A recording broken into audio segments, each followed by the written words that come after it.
Hey friends, welcome back to the channel. So today is my birthday. I thought it would be fun to do a video of everything that I've learned in the last 12 months. So let's jump right into it. The first lesson of the last 12 months is that health is really wealth. Here in Portugal, lockdown officially started just around my birthday last year. Now, I've been working from home for the last 5 years. So when it came to actually sitting down at my desk and doing the work, that was all fine. But because now I couldn't get outside, it was a little bit harder to stay disciplined. And back when it all started, lots of my friends made the joke that for me, it wasn't really much of a change. But a counterpoint to that argument is because I already work from home so much, I valued a lot more the time that I get to spend outside. Because when you're working from home, it's a very lonely affair. I don't have coworkers or colleagues, so I don't get much of social interaction during my days. And so what I like is to schedule things that can get me outside, doing sports, for example, so there's a little bit of a social component in my life. And when lockdown hit, that social component was immediately gone. So it became a little tricky for me because yes, I was used to working from home, but at the same time, I was cut off from all social interaction. And that simple adjustment was really hard for me in the beginning. And so I had to make a little bit of an adjustment after completing my work. And what really helped me in that period was doing workouts at home. I immediately jumped on the train of doing exercise from home immediately after work by watching YouTube videos. And that turned out to be very helpful when it came to actually doing the work. Because I was now confined 24 hours per day around four walls, I had to become a little bit creative on how I would use my space. So what really worked for me was doing the work at my desk in my room and then using other spaces of the house for fun and social activities. And because the lockdown stayed for a few months, I came to the conclusion that the days that I performed the best at my work were the days that I invested in my health the previous day. And apart from the physical component of health, doing HIIT workouts or cardio in the afternoon, I also found out that mental health was really important for me too. And in that department, the two things that really worked for me was meditating. I used an app called Headspace, where you have guided meditations for 10-15 minutes, and that really helped me. And the second thing was slowing down a little bit. Now, sometimes we are a little bit too hard on ourselves for not completing our work. But what I found this year, especially with lockdown, is that you gotta be a little bit easier on yourself. Not every day you're gonna be ultra productive. And when you're confined to the same four walls, every day starts to feel like the same. The days blend in together. And finally, the last thing that really helped me was journaling. I have tried to develop the habit of daily journaling for years, but it never really quite clicked with me. But again, when lockdown hit, I found it a great escape. I wouldn't do it every single day, but more of a weekly exercise where I simply opened a notebook and started writing everything that was on my mind. And that really helped because I was now externalizing what was inside my big head. Some days I would do free flow journaling what went well in my week or what I could improve, where other days I would just try to brain dump everything that was inside my head. And so the best days of last year was when I tried to do something for my health. And that would mean less stress for me, less anxiety, and so that would help me focus during my workday. But even after doing all of this, some of the days I wouldn't feel very focused. And so this year I also learned that productivity really equals focus plus rest. Now for the first part of the equation, which is focus, I kind of think of this in two ways. First is the focus on the big picture of your life. Your goals, what you want to achieve, the projects that you want to complete, the habits that you want to acquire. It requires a big amount of effort and work to decide what you want out of your life, what do you want out of your work, who do you want to become. And so the more you can zero in on what a great life for you looks like, the better your focus will be. The second part of focus is actually when you sit down to do work or to do some kind of task or activity. And so that part of focus could be referred as being in the zone or flow. And what I think of that part is that the more digitally connected our world is, focus is becoming the single most important competitive advantage. The truth is most people struggle to just focus on one project for 1 hour without being distracted either by the computer, either by the phone or something else. And so the more you can train yourself to be focused when you're sitting at your desk or working in a task, your results are going to compound over time. And again, working from home is a little bit harder because when you're in an office or you're surrounded by other people, there's kind of a peer pressure happening. But when it's just you sitting at your desk, you are your worst enemy because your brain will find so many different ways to distract you. And so over the years, I tried a lot of tactics to kind of develop my own focus gym. And there are a couple that provided the best returns for me. The first one is first thing in the morning, I'm going to do my most important task. Now, if you read Make Time, a great book that I read last year, they call it the daily highlight. And what the daily highlight means is that no matter what happens, at least you complete that one task. It's the one thing you got to do that day to move the needle on your projects and on your goals. And the way I consistently make it a habit to do my daily highlight first thing in the morning is I schedule a 1 hour block in my calendar. And then I'll simply name it for the thing that I have to do that day. And normally I decide what that is ahead of time, either in my weekly review or in the previous day. The second tactic that I like to use is work with my energy levels. So most of the times in my mornings, I have a lot more energy than late afternoons. So I schedule my most intensive energy tasks for that period. And then in the afternoon, because I've already completed my daily highlight, I can focus on other things that don't require that much energy. And in that sense, I'm still moving on little things and I'm not struggling to get them done because now I'm working with my energy levels. And then finally, to conclude that equation, if you want to keep your focus in check, what you need is rest for productivity. I'm not a big fan of the culture that says you can sleep when you're dead. I think it's really important that you make sleep a priority. Sleep is what allows your brain to make connections during the night, you feel fresh and refreshed in the morning, and it's also gonna enhance your focus time. And so by making sleep a priority, you're kind of organizing your routine. And that leads me to the third lesson I learned this year, which is you gotta build routines and then you should add experiences. And so when I started working from home a few years ago, what I decided was that routines were essential for my productivity. And I wasn't wrong about that, I just was a stickler for routines a little bit too much. And so what happened was I started building these Spartan routines that I would have to keep every single day. And so very quickly I lost all my motivation and I would spend weeks and weeks without doing anything at all. I would just be procrastinating every single day because the routine was a little bit too much for me. Then I went into the opposite direction, which is let's not do routines at all, let's just do every day what we want. And that also didn't work out for me because now I didn't have any structure at all. And so there was not a cohesive movement on my projects. And so what I learned last year is that yes, you need routines, but then you need some randomness in your days. So here's what I mean by that. Routines are gonna help you structure your day. It doesn't have to be a very strict routine where you do A, B, C.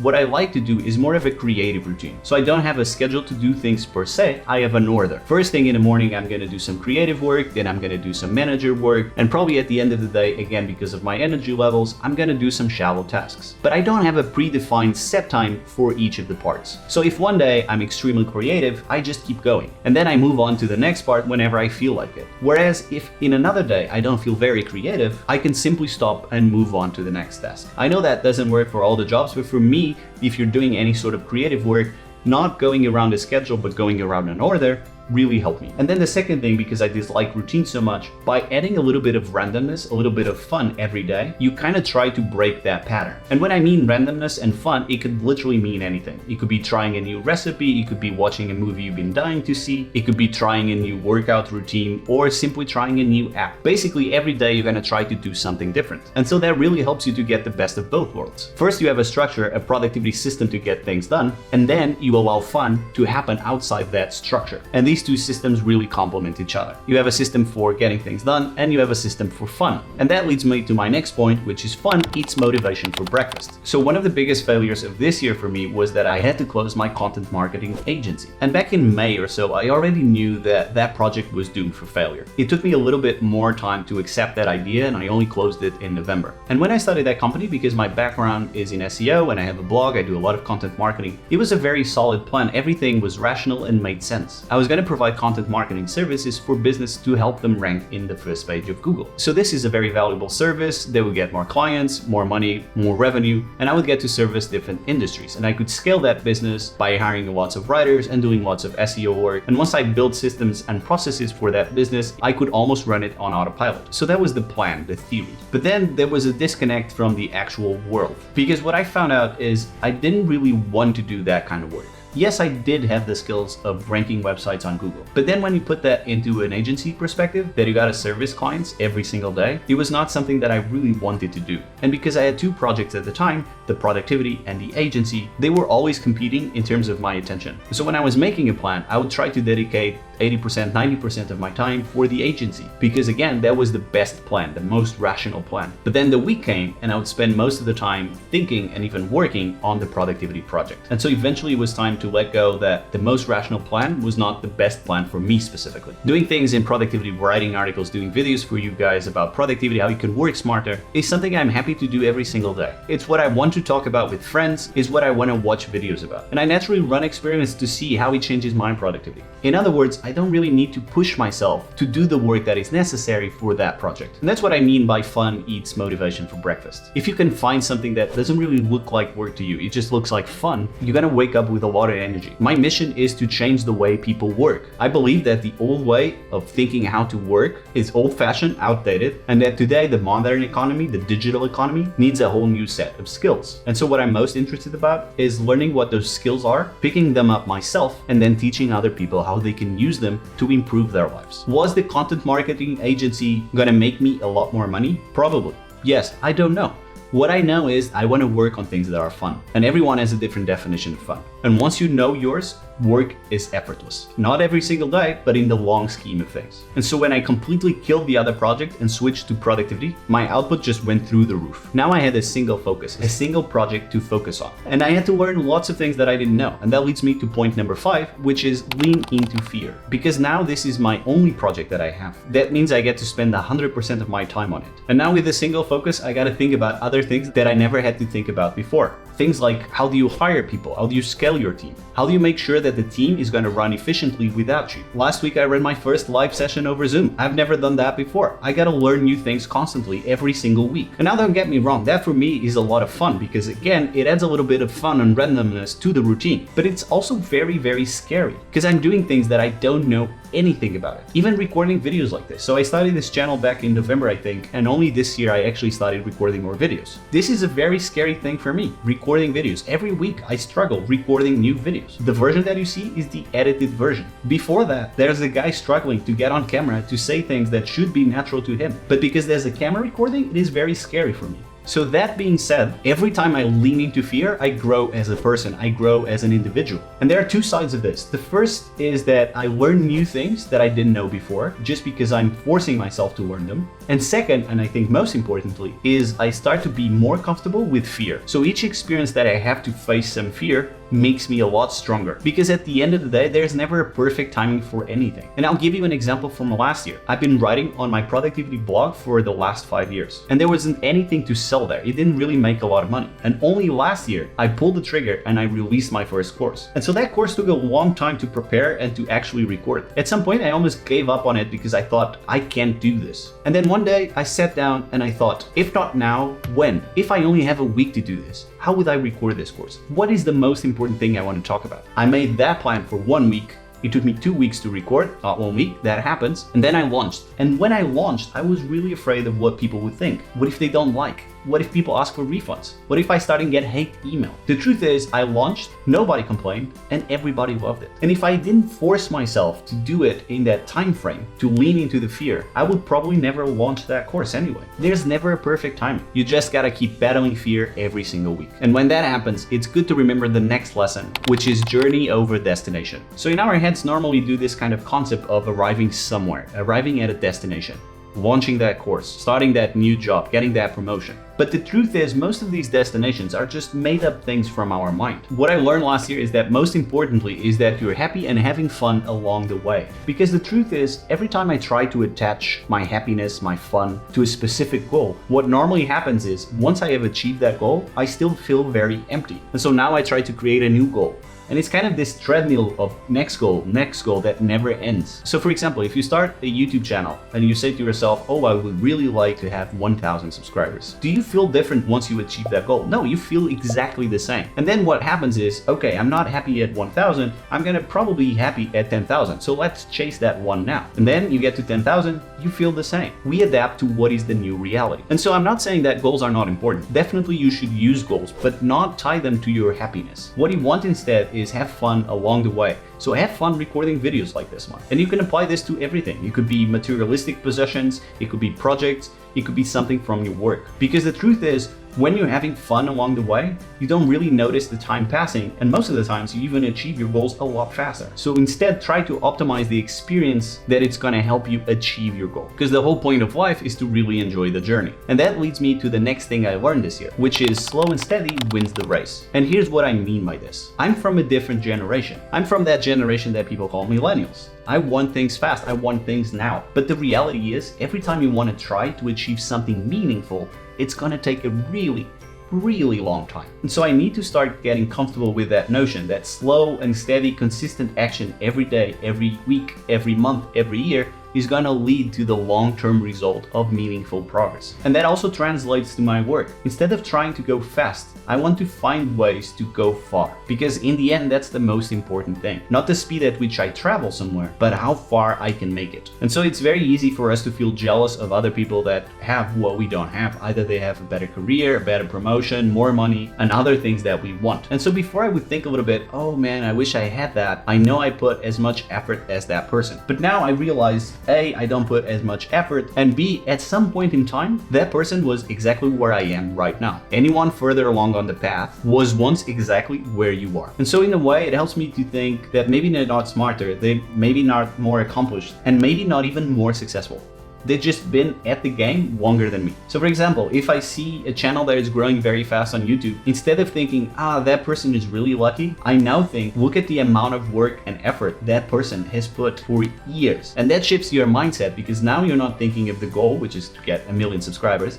You're thinking of the process that has helped that person get where they are. And now you can start to deconstruct what is working and what is not. And now it's up to you to decide if you want to put that amount of hours of effort and work to reach the same level that they have. We all have that choice. And you start measuring yourself over the course of years, over the course of decades. Because as they say, it takes years and years to become an overnight success. The next thing I learned this year is less is more. Now I've grasped this notion over the last 5 years, but I never really connected in a way to my work. I've connected on a personal level. Maybe have fewer clothes, fewer possessions, fewer but better relationships. So on a personal level, I understand and apply that concept, but I never really transported it 100% to my work. And so we go back to the story of having 2 projects at the same time competing for my attention. Looking back, it's very easy to say, of course, you should only focus on one of those. But when it's your life, when it's your work, you're a little bit too close to the action to see it. And you have a hard time making that decision because after all, this is your life. But now I realize that maybe if you want to be truly great at one single thing, you gotta let go of everything else. In other words, you gotta single focus on that goal, on that project, on that thing you want to achieve. So that is the first way of thinking that less is more.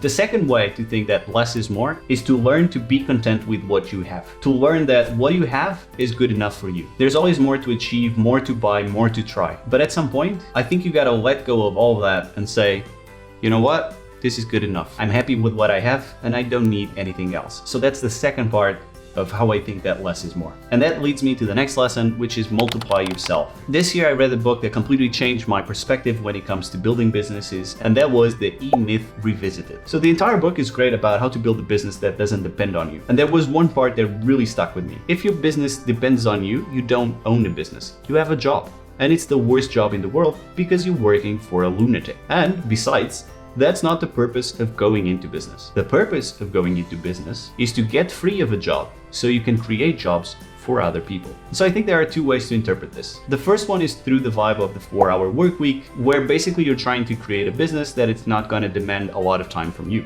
But the second way of looking at this, I think, is a little bit more powerful. My job now as an entrepreneur, as an owner of a business, is to try to figure something out at about 70-80% of the way, and then try to hire someone that can do it a lot better than me. So yes, first I need to understand if the task is necessary, what can we do to make it efficient, but at some point I'm gonna have to let go and have someone take over. And that is a very scary thing because I've never done that in my entire life. But I found out that it's also a magical thing because now you have someone that really loves that task, that really loves that project. And not only are they gonna do it so much better than you, it frees you to pursue other things that you think are interesting. Again, you're trying to mix a little bit of fun into your routine, and one of the ways is trying different things during your structured time. So it's not trying to get free of a job, the entire thing that you do, but more trying to get free of the job or the task that you're doing right now. And that allows you to level up on other tasks. And so once I connected that quote to that meaning, I started to try to find ways that I could use to free up the jobs that I had. So the first thing that I did was I listed everything that I would do in a normal week. I listed big things, small things, all of it. And then I asked myself, out of all these tasks, what are the ones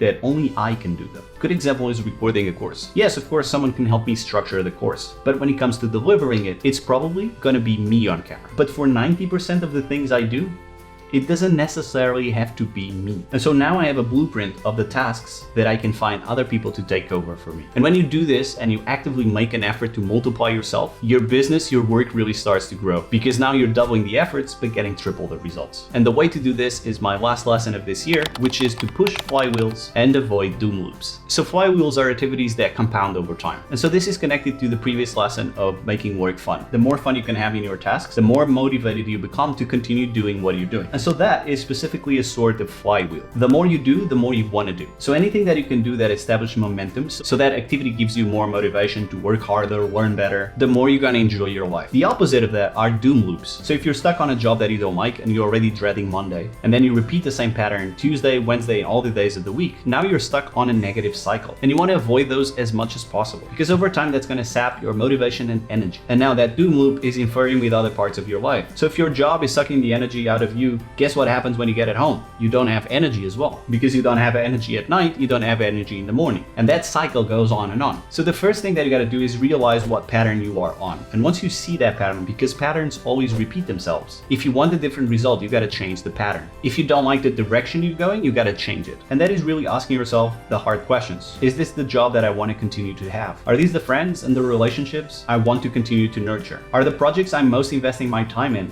the ones I want to continue working on? The outcomes are always the result of the processes. So think of the processes, how you can change them to affect the outcome. For me, that was the content marketing agency. I didn't like the way my days were going. And that was because I was stuck into that idea that I had to make that project work. But what if I didn't have that project? Would that make work fun? So I tried that. I tried it for a week. I didn't close the company. I just worked on productivity all week. And that made me feel very good. And so then I tried another week and another. And finally, I decided, you know what? That was what was sapping my energy. So let's not do that anymore. So know the result, catch the pattern, and then try to develop good habits that are gonna help you along the way. One of the greatest habits that you can develop is read every single day. I have a video specifically for you on how I read more than 100 books this year. So go check that video right now, and I'll see you on the next video. Bye-bye.